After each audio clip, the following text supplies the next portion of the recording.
Learn and Return is a speaker series where we bring in entrepreneurs to kind of share their stories, what they've been through, lessons learned, opportunities that they can share with the audience here as well as across the world, so that we can hopefully have entrepreneurs help other entrepreneurs learn from if there have been any mistakes in your entrepreneurial career and kind of going from there. As a reminder, this is done the second Friday of every month, and we'll be back on schedule now.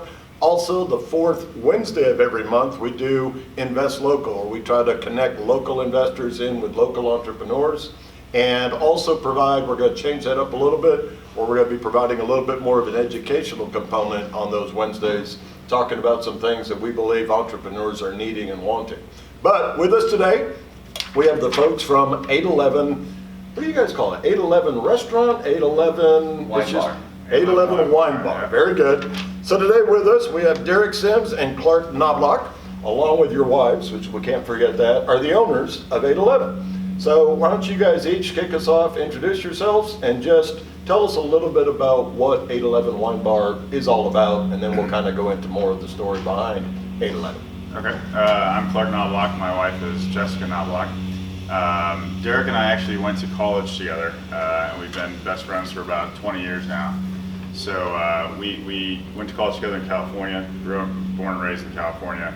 Moved out here 4 years ago, and we came across 811 Wine Bar, and Derek was approached by the current owner at the time and said, "Hey, you guys interested in buying this?" And Derek approached me, and we both decided that was the move we wanted to make. We had, my wife and I had aspirations of doing other things too, maybe opening something before, and this came across our plate, and it was just the perfect thing, the perfect time, and very lucky. I think that the biggest thing about 811 is the fact that we are partnered up with our best friends. They lean on us, we lean on them. We'll talk about that. We'll see if Okay. that's really the best thing, or have there ever been any issues. So let me understand, you guys are just sitting there having dinner, and the owner picks you as a couple out and slides a note, literally you said, across your plate to say, "Do you want to buy this place?" Is that what happened? I'll leave that to Derek. Derek was the one that was approached.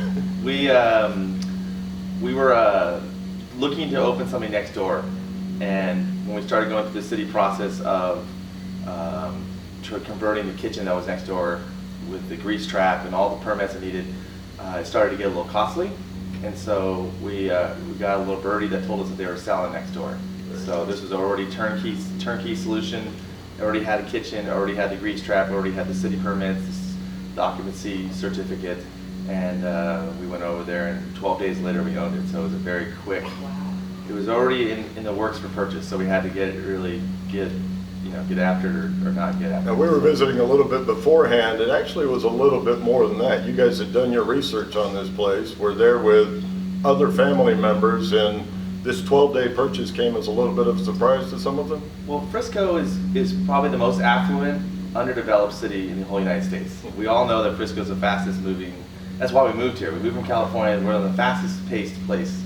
And when Clark and I both moved, we said this is our opportunity to really, develop our corporations, And so when we got here, we were kind of yearning for what was missing in California. We already had so many wine bars and so many places and opportunities to eat. And you come to Frisco, and there is none at the time. 5 years ago, there was at the time. There was very limited solutions. So when we're sitting at the 811 that was already there, we realized that, man, they're really missing the mark here. Is it just that they don't know that they're missing the mark, or is it just they don't? We couldn't understand why it wasn't enough there. It wasn't more. So it was a no-brainer when we said we want this, and it was available. You turned around and told your dad, apparently, and he said, "What? You did what?" No, That was my dad. That was my dad. Yeah. No, I think the four of us on our vision to see what we could bring to Main Street. Because you think about the comparisons between California and here. Hollywood was the big thing, and where we lived, and going to downtown Dallas is the thing out here. So why not bring something out here that everyone can go to, not have to drive as far, liven up Main Street. It was all just too good to be true. So it's a wine bar, but you've also added, there was an exterior component to it, which includes live music and a lot of things like that. Yep. Now, the obvious thing, today is actually a special day for you guys, right? Very special, yeah. Today is the 1-year anniversary that we acquired 811. Very excited. Got a ribbon cutting ceremony and everything. 811 has grown a long ways. We're the largest wine cellar north of the 635 freeway. We also are a full-fledged restaurant. We have about, I would say, 35% growth over, 335% growth over the existing business that we bought. So it's been wildly successful. Right up in the magazine. Yeah, it's been wildly successful. We had a Best D magazine. Very nice. We were voted best wine bar in Dallas. Now, a lot of times when people think about entrepreneurs, they start off with an idea. It's like, ooh, I got an idea. It's from point zero. You got to take it through. But you guys are the perfect example of coming in, taking something that's already existing, may have been missing the mark just a little bit, and saying, we can do that better. That's our mowers back there. They're doing a great job mowing. We got to work on that timing. But we can do something better. So taking an existing product, changing it, adding something to it. What was that like as far as coming in? And I think you guys had mentioned you had a definite number of things that you wanted to change to make it a new product as entrepreneurs. Talk a little bit about that. Well, yeah, we took bits and pieces of our favorite bars in California and implemented them out here. In California, by the way, that's a great thing about Frisco and Texas in general is out there things are just very extremely expensive to do anything. So we were so grateful that we had the opportunity to come out here and be able to do this. But yeah, we in terms of just the outside patio, like that's something in California. Obviously, the weather permits for that, year round. We wanted to try and duplicate that. Right now I know it seems hot, and everybody's like, "Why would you want to be outside?" But we put in a misting system to make sure that our guests are more comfortable. Live music, we like that aspect of some of the different places that we went to. Just a place, that you can go there for a date night if you want to do s'mores with the kids. If you want to, it just really hits families or people dating or anything. And we wanted to make sure we hit all that. Derek, did you want to add? Very important to understand the reason why we bought the existing business is it was already had the permitting. We were up in 12 days from when we bought it. So most businesses take a lot longer, especially a restaurant, to get the permitting, to get the alcohol license, to get all the things. We inherited those, so that was a big reason why we purchased the place in the first place. We didn't really take much from what they had, but the fact that they had all these permits in place really helped. And then we changed like 40 details. We changed the bathrooms, they weren't remodeled enough. It was a place of business. It needed to be clean, it needed to be updated. So there's a lot of updating. Basic, really complicated things like that, right? Yeah, there's 40 little things. A lot of remodeling. Luckily, we had a remodeling background, so we remodeled the bathrooms, we remodeled the kitchen. We really remodeled the whole space. I think our biggest success, and this is probably the best takeaway from this, is it had 1,000. The reason why we kept the name 811, it was actually called 811. Okay. We bought it on 811, consequently, because it was a fitting name. But the reason why we stuck the name is because the Facebook already had about 1,000 people, which wasn't a lot. We now have about 8,000. We knew that social media is the future, So by having that existing Facebook, having that top placement in Yelp, top placement in Google Places, when you type in Frisco Wine Bar, we're number one, and that's because we had this. They had already been around. The way to.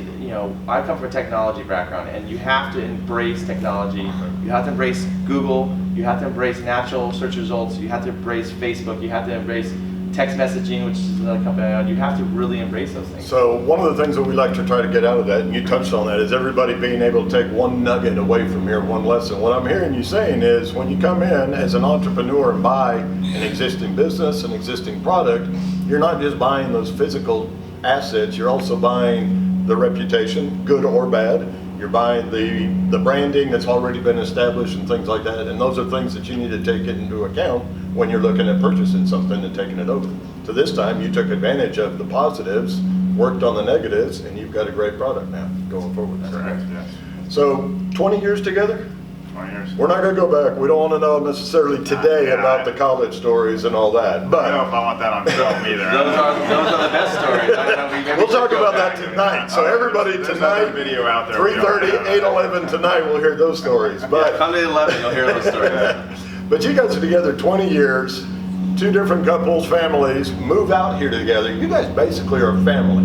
What's it like running an entrepreneurial business with family or with two different families that are so together like you guys? Are there ups and downs? What are lessons to be learned from that?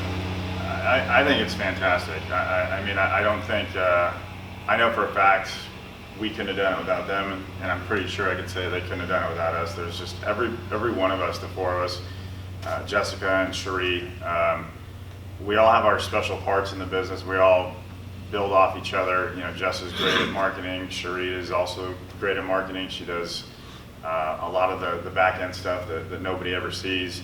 Derek with his technology background, that's huge. We all just kind of piggyback off each other and are always there for each other, and that it probably has something to do with the fact that we're family. I mean, are there times that all four of us have the same idea and all agree on everything? No, I mean, even in marriage, you know, that's not always going to happen, right? So there's disagreements, but at the same time, it's never heated. It's always discussed, and there's, you know, knock on wood, there's always been a solution to any problem we've ever had. I think partners you have to be very careful who you partner with, because like a marriage, it's the same thing. It's your second marriage. Your business marriage is your partner, and it could kill your business or it can succeed your business. You know, it's simple as that. And if you pick the wrong partner and you guys get on tear yourself apart, you'll tear the business along with it. Just like a marriage, you would tear your personal life apart. So is there one lesson as far as how to keep that partnership working? Is there one lesson that you would give everybody out there? Is it just be completely honest about everything? Is it compromise? Is it volunteering to do the bathrooms before anybody else does? Because everybody, I'm sure, does everything. So you have to keep in mind the final goal at hand and how it is that you're going to get there. And arguing or disagreeing or whatever, it's not going to get you there. It's only going to split you apart. So, you know, you have to be compromising in certain situations. It's just like you have to treat it just like a regular marriage. I mean, that's all I can say. I think the most important part is that every partner puts in their equal amount, okay? So I've tried partnerships where you have someone put the money up and someone do the work, and the person that puts the money up always feels they have more ownership than the person that does the work. And the work is just as expensive as the money, you know? So we all did everything even money, even work. And I don't know a partnership that doesn't work that way. A lot of times, a lot of people are, oh, invest in me, I'll give you $50,000 and you can go ahead and start this business. You do all the work and I do all the money. It gets very tiresome very quickly when you're the only one working and you're the sweat equity and this person's the money equity. Sometimes I'll work with family, the father or something, but other than that, I don't know a lot of cases where you have success that route. So I would you're say both even. very smart. I will say that because in every lesson here, you keep giving praise and acknowledgement to the wives. So you guys are very smart. But I also learned when we were kind of getting to know each other a little bit before, you had indicated there have been failures before. You've obviously had other ventures. I'm not sure what you had done beforehand. Tell us a little bit about before this success. What were some of the things that you guys did, failures, lessons learned that prepared you for this, or things that you took from those failures, if there were lessons that rolled into this? Go ahead. I think failures are what. See that compromise. I think failures are important. I'm somewhat of a serial entrepreneur. I have failed many times before.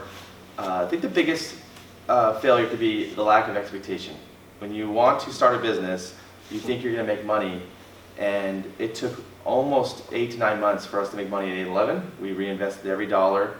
We didn't get paid with every other business I ever started. You don't make money for the first 6 months, and that's a very hard realization.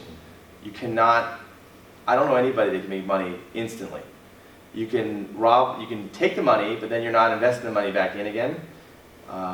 Undercapitalization, everyone talks about it, but undercapitalization is the hardest part. So the mountain and the desert the mountain's always higher than you think it's going to be, and the desert's always longer than you think it's going to be, but you have to get through the desert to get to Shangri-La, pretty much, you know. Wow. So you have to do it. Well, I hear too many stories of, especially restaurants that have one of the highest failure rates of any business, we all know that, and they go in with literally 2 months of reserves and then wonder what happened. So, you always hear at least 6 months, if not 12 months, and you prove that. So I mean, did you hear that analogy? That was pretty. I know. I did. We're going back. We're marking that time right there. Shangri-La. That's pretty amazing, right? Any failures or lessons you want to? Why don't you follow that up? What do you got? I have nothing. This is the way it works here.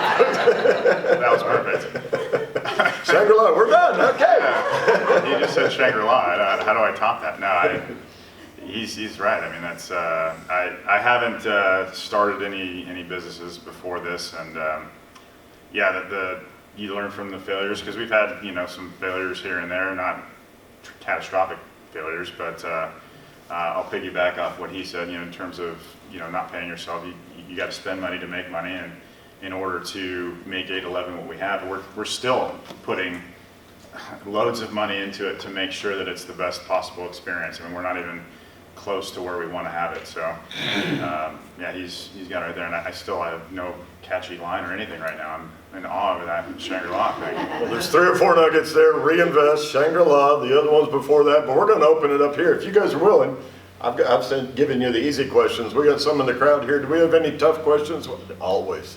Not a tough one. Who's the wine guy, the wine person amongst the 4 of you? I'd say the ladies.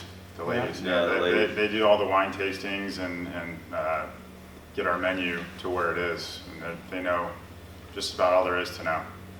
We struck a real chord with Frisco. I mean, the wine business in general is actually very hip, and especially with the ladies. I mean, we are, I'd say, like 80 to 90% ladies, which, guys, get ready. We're 80% ladies at our wine bar. It's actually more of a restaurant and a wine bar. Texas is very conservative with its 50-50 ratio, so we serve as much food as we do wine. And if you can imagine, we're the largest wine seller in north of C5, we sell a lot of food as well. So yeah, I mean, wine is a real hot button issue. So Pizzas, we're also very famous for our pizzas. We have specially made pizzas that we put a ton of those out every night and day. So yeah, but the girls, they're the ones that have the wine knowledge. Derek's pretty familiar with some reds. I'm familiar with some reds, but the whites, the rosés, those are the girls' specialty. And you have to keep doing research all the time, right? So right. You got to taste the product, right? That's reinvesting in the business. That's part of it. R&D, What our right? customers like this. there are a couple fringe benefits to the wine business. But that is definitely one of them. We have another question. Hi, yeah, where in California did y'all move from? San Fernando Valley. Okay, because we live in San Diego. Our similarities are a lot. We moved from San Diego after 17 years to open a business here.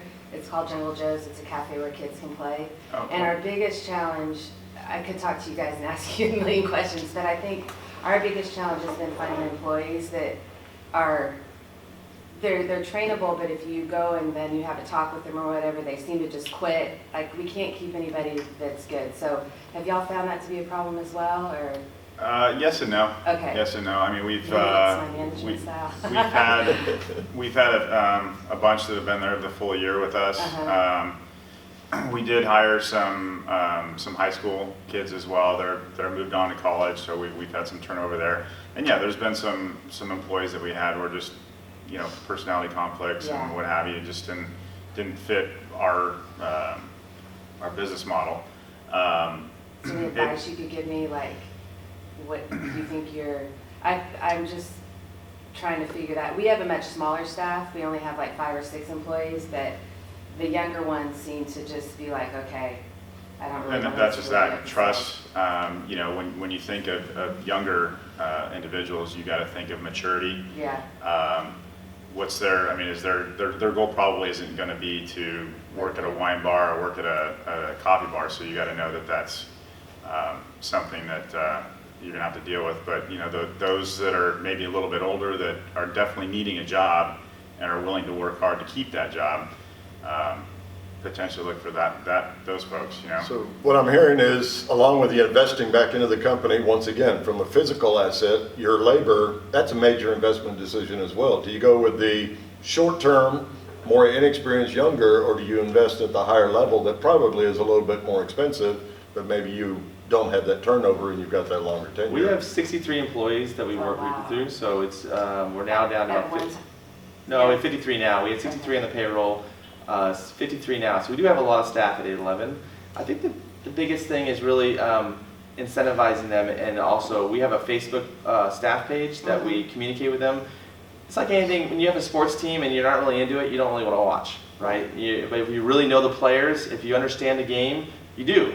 You're like, oh, this is great. You know, I don't particularly like baseball, but if I knew the teams really well, I'm into it. You need to get your employees really into the business. You know, they need to understand the business. Clark's very good about creating incentives. So we have all types of incentives. Like if they sell a certain amount, we have so many incentives. If they sell a certain amount of their table, this is, it sounds a little mean, but if they sell $1,000, for example, we give them a $20 bonus on top of their tips. And if they sell $2,000, they get a $40 bonus. So there's just all these incentives to do. We message on Facebook. We show who's the top leader on Facebook all the time, so there's a little bit of bragging rights to the other staff. Those type of things, I think, really to incentivize them and bring them in and suck them in. You need to find ways. They're not just coming to work to get their paycheck. They're coming to work to maybe. Once again, it becomes a family, not just the four of you, but we know we got kids now involved, and you get adding the rest of the family and treating it like a family. Both of us are in the service industry, bottom line, right? Exactly. So one of the incentives that we've created is there's, obviously there's tipping involved that comes on every table. So we try to incentivize them. If you get 18% or better, then, that's a point, and there's just a tally system, and then monetarily at the end of the day, we take care of them. But the reason why that's important is because of a happy tipper is a happy customer, right? So I think in your business, since, you're not going to have, sell up. I mean, maybe you can get them to buy, I don't know exactly what you have at your restaurant, but maybe a Additional services, additional products or something like that. If you get a happy customer, then that's an incentive for them, and you put that on the Facebook page, so-and-so did this today and had, a great response and got this because of it. That's huge. But the Facebook page is huge because it does create this family. But you guys bring up a couple of great points. One, it's about the family, engaging, becoming a team. It's not employees and boss, but engaging the team. But I love what you guys are both doing with that incentive, because really you guys are looking at KPIs, and everybody's heard of KPIs, key performance indicators, and we've done a lot as far as looking forward, trying to identify KPIs that will be indicative success looking forward, not what did you do. And you guys are kind of doing that. You're looking at that 18%. If you guys achieve that, we know we're going to have good sales because they're happy customers. And I think that's a key lesson for any business or entrepreneur. Develop those metrics that if you say, we're going to doing this, that's going to translate into success down the road inherently, but it's hard to identify those KPIs sometimes. That's the hardest part about a restaurant. A restaurant will live and die by its customer service. Right. Literally. People go to a restaurant, if it's got bad service, they don't go back. The only way a restaurant's successful is if they can snowball and get return customers. Everyone tries it. But then if they don't like it, they don't come back ever. First month or two, business is great, Ever. right? Yeah. And you put that linearly out there, and man, we're going to be doing Ever. great. So you have to really, really impress on the staff that, like, guys, this needs to be an experience. You need to put your phones down. That was a very hard thing for us. Put your phones down, put your phones away. You need to service your customers, and that is the key. We also didn't understaff, because if you understaff, it's really hard to service everybody, and then you kind of like, oh, I'm saving money, I don't want to spend the money on staff. But if you don't spend the money on staff, then you don't have the service, you don't have the service, you don't have the business. So You mentioned you did at the beginning. We had a problem at the beginning. We just had no idea. I mean, just for the first week, we had great support. All kinds of people came out. We just didn't know it was going to be as big as it was. And Cherie, she takes care of our scheduling. She does a phenomenal job and takes care of us to make sure that our service is where it is, because service is the end. Someone could have a big bill, but if the tip's low, I'm in the person's face, or he's in the person's face, like, why is it like this? What happened? You learn from And your not to mistakes. reprimand, but to learn what can be done differently What from your happened? perspective, from their How do we perspective. salvage the customer before they leave, or if they've already left? How does the server get better to make sure that it doesn't happen again? this applies to any business, really. It's not just restaurants. I mean, you have to understand why your customers are upset, and you got to take one off the chin. You got to just hit. Customers not. There are going to be a lot of people not happy. Yeah. You need to understand why they're not happy. You need to face the music. You can't just hide from it. If you hide from it, they just learn go, from those it. guys don't care. I'm not going to go back there. Right. And they're brutally honest. We have another question. Thank you. Well, yeah, I was just gonna We'll say, I follow spent a up, lot Mo. We of can follow. afternoons Yeah. on your patio as well, so you guys have done a great job Thank with you. all the improvements and the s'mores and everything is awesome. Thank you for coming. That's why we're Yeah, successful. yeah. Thank you. Jim? Sorry. Good morning, thanks for coming out. You mentioned Yelp, so that's a kind of a passive review or ability to gauge loyalty or getting feedback from your customer. Do you have any active type of feedback or opt-in programs, loyalty programs, for example, so that you can stay in contact? For example, going back to the customer that left a lower than 18% tip, do you have the ability to reach out to that customer to get active feedback? No, I'll have Derek do it, but it's just 18% below. It's not necessarily, we believe that they had a bad experience. The ones that leave, 5% or something like that. So 18%, obviously, lets us know the customer's like, hey, they were happy. But I'll let Derek take over that. I question. happen to own a loyalty company. Okay. So I own a pretty large text messaging loyalty company based out of California. One of the reasons I moved here is California spit me out. It's just too expensive. When you start making money, they come after you like you're like a piece of meat on a great white shark. So they come after you. But that is key. I mean, you have to understand the reason why we bought the business is because it had 1,000 Facebook people, and it had top ranking in Google Places, and it had top ranking. It had Yelp reviews, even though they weren't all good. To be able to be sorted in Yelp, you have to be up. You have to have some reviews. I mean, that's how they sort it. But another way is we also have about 1,500 to 2,000 mobile numbers, and what we do is we take in the mobile numbers. We incentivize our staff. We do what's called a mobile contest, and if you get a mobile number, we have a report that shows you that Christy got a mobile number, and then we give them $40 to the servers. So we actually have to pay for those mobile numbers because we're paying our staff to push the mobile service. Right. But we send out a text once a week, and we also do a Facebook post every day. And the reviews are a lot, and every review we get, Jessica or Shuri are responding and on it. They have to face the music, bad or good. Yep. The good ones, obviously, we don't do much, but the bad ones, we learn from it. We heard we were charging too much for salad, our side salad, and people were upset, and they mentioned it, and we adjust the business. Reviews are a great way to adjust the business, but you have to engage customers, you have to do it daily, and that is probably the biggest thing that people don't do is they start a business and they don't use technology. They don't do the reviews, they don't do Facebook. They're not technology people, and someone at your business better do it, or there's a company that's local here, I think it's Go Local, or Mayor knows that they're a company here, they will do it for you. I think it's $1,000 a month. And that's probably worth its weight in gold to pay $1,000 a month and having someone do a daily post and help you with your online presence, because that's how people search now. They use their phone, they whip it out, and they say, I want to go to dinner in Frisco, and you better come up, or you're invisible. Do you have a loyalty app itself? I do. Okay, so do you have beaconing technology that Yeah, you're using with that? We do. So we have it's a 13-year-old company. We do about 13 million text messages a month, and that's kind of a very. That's not all of our business because Facebook is so powerful and Yelp is so. It's really it's just part of your 360. You have to use a little bit of every technology, and it's tiring. It's a lot of work. But Do you do it all? No, Jessica does most of it, to be honest with you. Jessica is the guru of Facebook. I mean, she creates a new post every single day, Oh, nice. new That's memes, awesome. new memes, whatever they're called. It's just amazing. It comes up with catchy lines, but it also allows the customers to know what specials we have for the day, who's playing music-wise, because we have a lot of people that follow the music. But yeah, she does a phenomenal job at our marketing. You gotta stay relevant. People forget about you, So every day you have to be on there doing something. And then once you get them, you have to service them properly, or you're wasting all your money.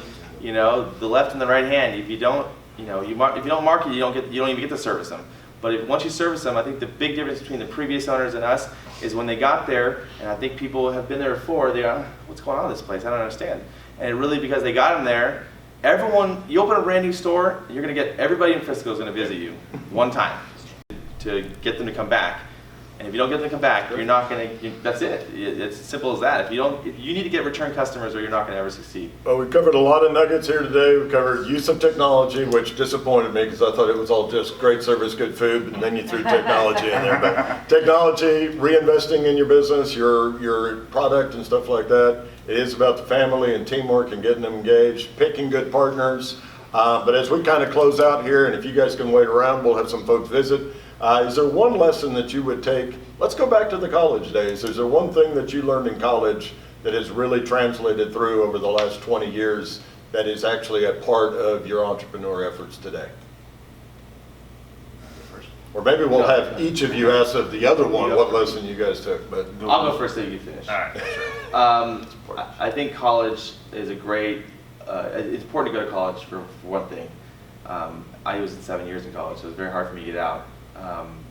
Only because I get so involved in business early, and it almost distracted me from college. So I almost think that you need to focus on college, then you have the rest of your life to work. But college gets you thinking that career mode. You come out of high school, and I don't know if you really are in career mode yet. And if you go right into a job, you never really advance. So I think you really need to go through college, finish college, and that sets you up to really think like a career-minded individual. college, higher education is a way of thinking and adjusting your mind from just getting through and having a good time to like now. yeah, So, what's next? sure. Mine's funny because I actually worked for Enterprise Rent-A-Car in college, and these guys always used to make fun of me and said, "We'll pick you up," because that's their. That's how I answered the phone. I actually became a branch manager at one of the locations there. But in Enterprise, you learn about overhead, operating profit. That catapulted me into learning what a business is like, how to run a business. So.